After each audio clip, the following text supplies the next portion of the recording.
Bonjour à tous. Et oui, autre lieu, ça y est, le déménagement a commencé. Donc bien sûr, j'en profite pour vous faire découvrir petit à petit un nouveau cadre. Je n'ai pas encore eu le temps d'installer le bureau, mais ça ne va pas tarder, je vais m'y atteler. Alors, pour ce faire, nous allons retrouver nos petites énergies quotidiennes donc de ce mercredi 8 décembre. Comme vous pouvez le voir, ma voix revient petit à petit également. Et pour vous les donner, j'ai pris la sagesse des sorcières qui, disons-le franchement, m'a parlé aujourd'hui.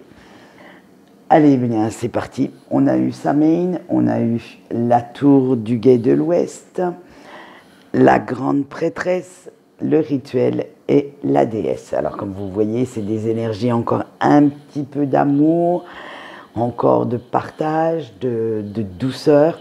Bref, on reste dans les mêmes énergies que la tendance de la semaine. Avec Samhain, c'est parti pour la transformation maintenant. Et oui, vous lâchez de plus en plus ce passé qui ne vous convient plus, qui ne vous apporte plus rien d'ailleurs. Et en fait, vous vous dirigez constamment maintenant vers un avenir beaucoup plus serein et où vos peurs d'avant, d'antan, n'ont plus leur place. Vous ne souhaitez plus rester dans de mauvaises énergies. Vous souhaitez vraiment vous réaliser pleinement, revenir à des émotions, à des sensations beaucoup plus sereines, beaucoup plus belles pour vous. Avec la tour de guet de l'Ouest, aujourd'hui, vous n'avez plus qu'une envie, c'est de guérir de vos blessures, de tout ce qui... en fait, vous ne souhaitez plus subir tous les fardeaux qui vous pesaient jusqu'à présent. Vous allez carrément faire le grand nettoyage de printemps dans vos émotions, dans vos chakras, afin que vous puissiez retrouver une certaine harmonie et un équilibre dont vous avez envie et dont vous avez besoin à l'heure actuelle. C'est vraiment le en ce moment, c'est le grand nettoyage de printemps. Cette fin d'année vous apporte réellement la réalisation de vous-même, de vos envies. Et avec notre grande prêtresse, parce que vous êtes enfin prêt ou prête à voir la vérité telle qu'elle est réellement, à ne plus vous faire d'illusions ni de films et à assumer pleinement la responsabilité de vos actes. Vous êtes beaucoup plus mûr, plus réfléchi quant aux conséquences qu'apportent vos décisions sur votre vie quotidienne, sur votre entourage. Et c'est là que je vous parlais de partage, parce que maintenant, vous prenez quand même en compte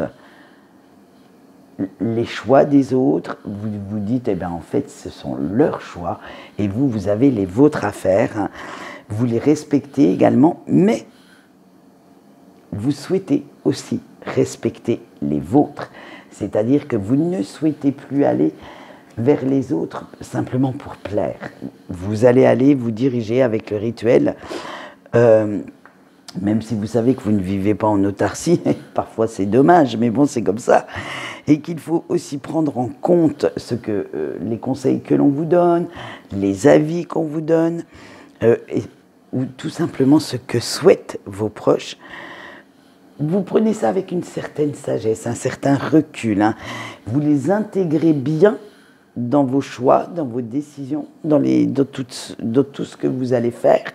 Mais, par contre, s'ils vont à l'encontre de ce que vous souhaitez, vous, eh bien, vous allez les écarter purement et simplement parce que vous ne voulez plus qu'on vous manipule, vous ne voulez plus de cette dépendance. C'est vraiment... On arrive tout doucement vers cette fin d'année, vers quelque chose de beaucoup plus personnel, mais sans pour autant être égoïste. Et c'est là justement que marche tout le dosage, parce qu'avec notre déesse, même si vous restez dans de bonnes énergies, dans de la bienveillance, vous vous dites que le temps où vous donniez sans rien recevoir est révolu. Maintenant, vous souhaitez recevoir autant que vous donnez, même si vous savez très bien que,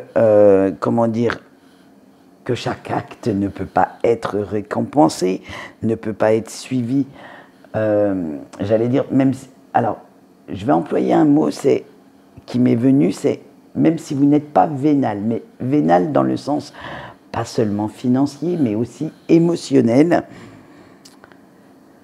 eh bien, c'est pas grave, parce que vous vous dites que vous méritez maintenant autant d'attention, autant d'amour que vous en donnez. Et tant que cet équilibre n'est pas fait, eh bien, vous resterez dans votre coin. Excusez-moi. Alors, on va voir notre petite carte conseil du jour et nous avons eu le chakra racine. Le message canalisé est le suivant. Pour préserver l'équilibre dans ta vie, veille à avoir un bon ancrage. C'est-à-dire que plus vous serez ancré, plus vous serez équilibré émotionnellement, équilibré dans votre vie quotidienne, moins les manipulateurs, tous ces gens qui essayent de vous imposer quelque chose auront la tâche facile. C'est-à-dire qu'ils vont vraiment avoir du mal à vous persuader que vous n'êtes pas à votre place. Voilà. Eh bien, écoutez, c'est tout pour aujourd'hui. Quant à moi, je vous souhaite une bonne journée. On se retrouvera demain, bien entendu, pour notre petite quotidienne et vendredi pour les énergies de la semaine. Sur ce, je vous souhaite une bonne journée et je vous dis au revoir.